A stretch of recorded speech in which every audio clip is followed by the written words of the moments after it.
안녕하세요, 맥형입니다. 오늘은 좀 안타깝고 가슴 아픈 사연을 하나 제가 말씀드리려고 하는데요. 자영업 하시는 분들이 겪는 고충일 거라고 생각해서 이곳에 제가 영상으로 담게 되었습니다. 제가 외식업을 20년 가까이 하면서 가장 힘들고 어려운 부분을 꼽으라면 전 가장 먼저 인력 관리의 부분인 것 같아요. 아마 자영업을 하시는 모든 분들이 저와 마찬가지로 사람에 대한 관리가 가장 힘들 거라고 생각을 합니다. 그런데 외식업을 해마다 거듭할수록 아르바이트 하는 친구들의 의지가 너무 약해지고 있다는 아쉬움이 좀 있는데요. 시급은 오르는데 사람의 능력치가 오르지 않고 교육을 통해서 극복하려 해도 늘 한계에 부딪히다 보니까 정말 인력 관리가 이래서 힘들구나, 이런 부분을 더욱 체감하고 있어요. 최근에 저희 매장의 한 아르바이트생 이야기를 좀 해보려고 해요. 2019년 4월 15일 날 첫 출근을 했어요. 그 전날 면접을 통해서 점장은 이 친구하고 면담을 했고, 바쁜 뷔페집에서도 일을 하고 식당 주방에서도 일했다고 해서 저희는 그렇게 매장 주방 일이 어려운 게 아니어서 다소 경력이 좀 부족하더라도 일단 채용을 하게 되었거든요. 시급은 9,500원, 하는 업무는 주방 보조, 그러니까 튀김이나 샐러드 정도 간편 요리를 하는 거고, 근무 시간은 저녁 7시부터 12시까지 5시간 이런 식으로 이런 조건으로 근로계약서를 작성하고 4월 15일부터 일을 시작했어요. 4일 일하고 5일차 되던 4월 19일 날 금요일, 그것도 바쁜 금요일 시간에 저녁 8시에 갑자기 앞치마를 벗어놓고 아무 말 없이 주방에서 나오길래 점장은 담배 펴러 가는 줄 알고 어디 가냐고 한번 물어봤더니 본인과 안 맞아서 그냥 나간다고 나가버렸어요. 저희는 그날 바쁜 금요일 주방 한 명이 모든 것을 다 할 수밖에 없는 상황이었고, 음식은 당연히 늦게 나가고 손님은 컴플레인으로 홀 주방 직원들은 정말 멘붕의 상황이었다고 해요. 여기까지는 괜찮아요. 이해할 수 있어요. 일을 하다 보면은 안 맞을 수 있으니까. 근데 단지 아쉬운 게 그날 일을 좀 끝까지 봐주고 가면 안 되었을까? 아니, 일이 안 맞아서 정말 하기 싫다면 나가야 했다면 정중히 죄송합니다 라고 그냥 이 정도의 한마디에 사과만 해주면 안 되었을까? 이런 일말의 기대와는 달리 이 친구는 나가서 바로 카톡을 점장에게 하나 보내왔더라고요. 8시 47분 보내온 카톡 내용은 이제 계좌번호 따따따따딱 찍고 야간 수당 1.5배 계산했고요. 총 22만 8천 원이네요. 이번 주 월요일까지 계좌로 보내주세요. 늦게 보내주시면 근로계약서 미교부 신고할게요.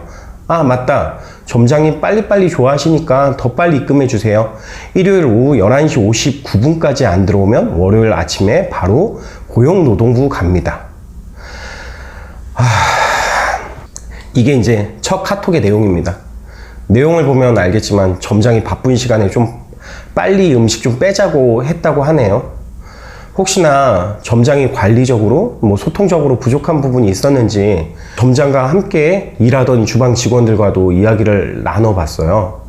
그런데 음식이 좀 밀려서 빨리빨리 하자 이 정도로만 했었지 감정을 절대 섞으면서 하지 않았다고 하네요. 물론 제가 아는 점장의 성품과 인격, 그동안의 사람들과의 관계를 잘 알기 때문에 그 말은 믿을 수 있었습니다. 일단 또 야간 수당 1.5배는 상시 근로자 5인 미만 사업자는 적용 대상이 아닌데, 저희는 자동화 매장으로 5인 미만의 사업자예요. 많은 것을 또 알고 있는 것처럼 당당하게 본인 시급을 스스로 계산해서 요구하는 것도 정말 어이가 없었죠. 근데 이후에도 그 욕설과 인신공격의 카톡이 계속 이어졌어요. 이런 일이 있다는 것을 점장과 직원들이 엄청 힘들어하다가 저에게 이야기를 하게 됐고, 저는 일단 상황을 파악하고 그 알바생에게 온 문자 메시지, 카톡, 제가 그걸 확인하고 아무튼 진짜 심적으로 힘든 시간을 보냈습니다. 그러니까 내가 당해야 되는 것들 우리 직원들이 또 고통받는 거고, 이제 이런 생각을 하다 보니까 외식업을 거의 20년 가까이 하고 있지만 너무 힘든 시간이었어요. 어쨌든 결국에는 이제 저희가 노동청 전화를 받고 노동청에 출석을 점장이 했습니다. 그래서 근로계약서 확인하고 일단 그날의 일에 대해서 저희는 이야기를 했고요. 신고자는 뭐 노동청에 오지 않았어요.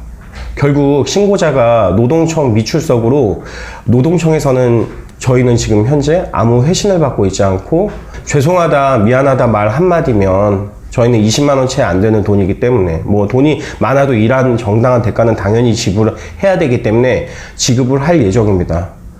물론 돈을 먼저 지급할 수 있어요. 당연히요.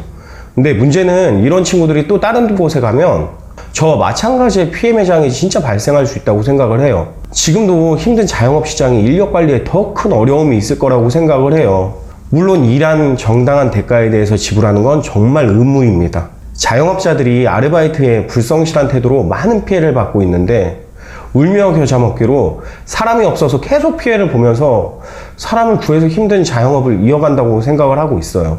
그래서 오랜 시간 고민 끝에 현재 카톡으로 점장에게 욕을 하고 인신공격했던 부분들을 형사고발하기로 했습니다.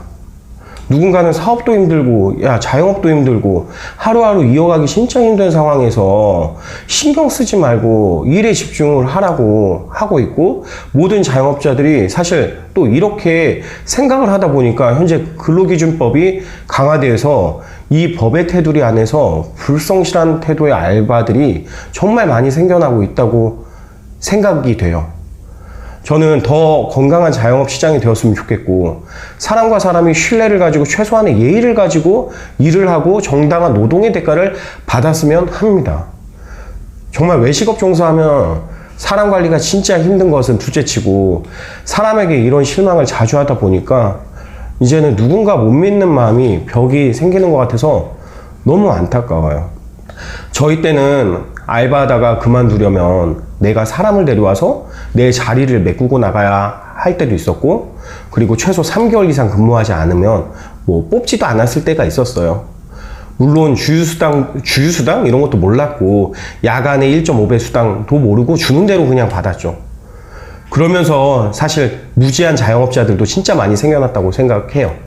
알바들 뭐 정말 노동 착취하려고 하고 열정페이라는 막 신조어까지 나오는 시기가 있었잖아요.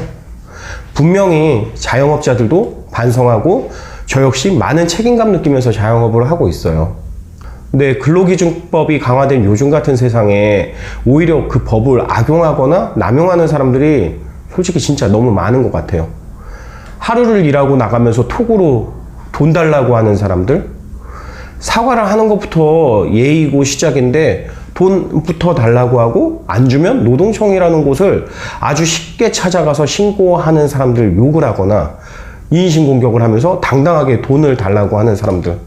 이제는 일에 대해 어느 정도 책임감을 가지고 좀 했으면 좋겠어요.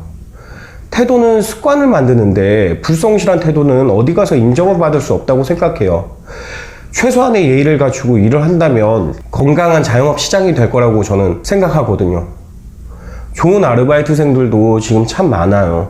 다행히 세상이 아직은 아름다운 거는 저는 좋은 사람이 더 많기 때문이라고 진짜 생각하거든요. 근데 일을 잘해주고 내일처럼 해주는 아르바이트생들에게 정말 아낌없이 나눠주고 싶은데 이런 마음이 한 사람이 잘못된 사람으로 막 받게 되니까 너무 좀 안타까워요. 어쨌든 지금 경찰서에 형사 고발을 하게 되었고, 뭐 차후 진행되는 부분에 대해서는 영상을 따로 담아서 제가 알려드리도록 할게요. 재료비, 인건비, 임대료 모든 게 다 올라서 힘든 시기 겪고 있는 자영업 사장님들, 불성실한 태도로 직원 및 알바로 인해서 더 이상 힘들지 않도록 맥형이 응원하겠습니다.